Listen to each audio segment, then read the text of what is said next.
മുഖ്യമന്ത്രി പിണറായി വിജയൻ മാധ്യമങ്ങളെ കാണുന്നു. തത്സമയം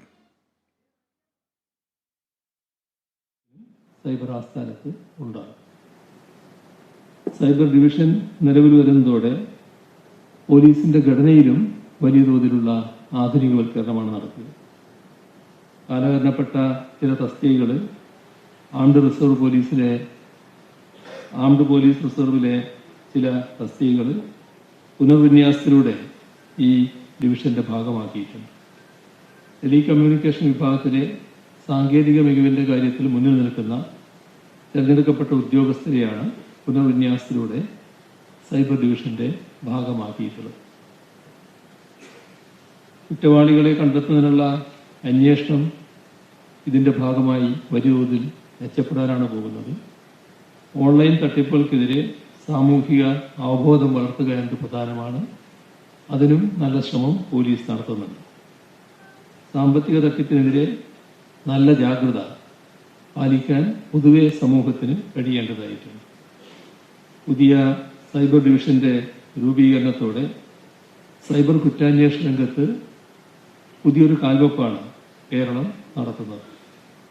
ഇത് നമ്മുടെ നാടിന് തീർത്തും അഭിമാനകരമായ ഒരു കാര്യമായിരിക്കും. ഇതോടൊപ്പം പോലീസിന്റെ നിരവധി പദ്ധതികൾ, കെട്ടിടങ്ങൾ അവയുടെ എല്ലാം ഉദ്ഘാടനം നിർവഹിക്കപ്പെടുകയാണ്. സുപ്രീം കോടതിയുടെ നിർദ്ദേശപ്രകാരം സംസ്ഥാനത്തെ 520 പോലീസ് സ്റ്റേഷനുകളിലും 41,60,00,000 രൂപ ചെലവിൽ CCTV നിരീക്ഷണ ക്യാമറകൾ സ്ഥാപിച്ചിട്ടുണ്ട്.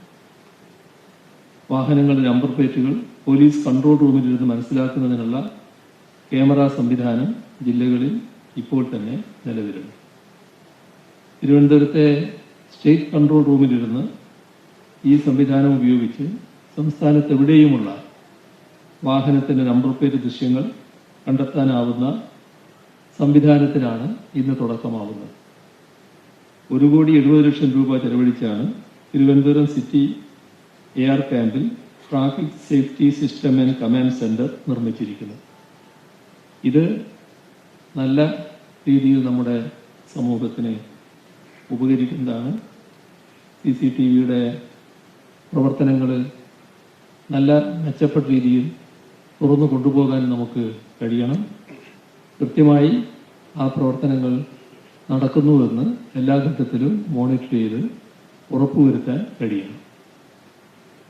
അതോടൊപ്പം ഇവിടെ നേരത്തെ പറഞ്ഞു കഴിഞ്ഞു, കൊല്ലം സിറ്റിയിലെ ശക്തികുളങ്ങര പോലീസ് സ്റ്റേഷന് വേണ്ടി നിർമ്മിച്ച പുതിയ കെട്ടിടം, Karunagappally police control room, Changanassery sub division office കെട്ടിടം, ഇടുക്കിയിലെ ഡോഗ് സ്ക്വാഡിനായി നിർമ്മിച്ച കെട്ടിടം, തൃശ്ശൂരിലെ കേരള പോലീസ് അക്കാദമിയിൽ ലൈബ്രറിക്കായി നിർമ്മിച്ച കെട്ടിടം,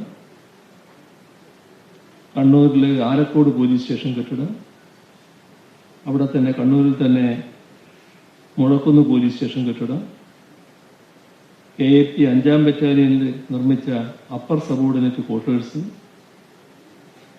സ്പെഷ്യൽ ഓപ്പറേഷൻ ഗ്രൂപ്പിൽ നിർമ്മിച്ച 4 ലോവർ സബോർഡിനേറ്റ് ക്വാർട്ടേഴ്സുകൾ, ഇവയുടെ എല്ലാം ഔപചാരികമായ ഉദ്ഘാടനവും ഇന്ന് ഇതോടൊപ്പം നടക്കുകയാണ്. പോലീസ് സേനയുടെ പ്രവർത്തനങ്ങൾ കൂടുതൽ മുഖ്യമന്ത്രി സൈബർ ഡിവിഷന്റെയും പോലീസ് ഘട്ടങ്ങളുടെയും വിവിധ പദ്ധതികളുടെയും ഉദ്ഘാടനം നിർവഹിക്കുകയായിരുന്നു.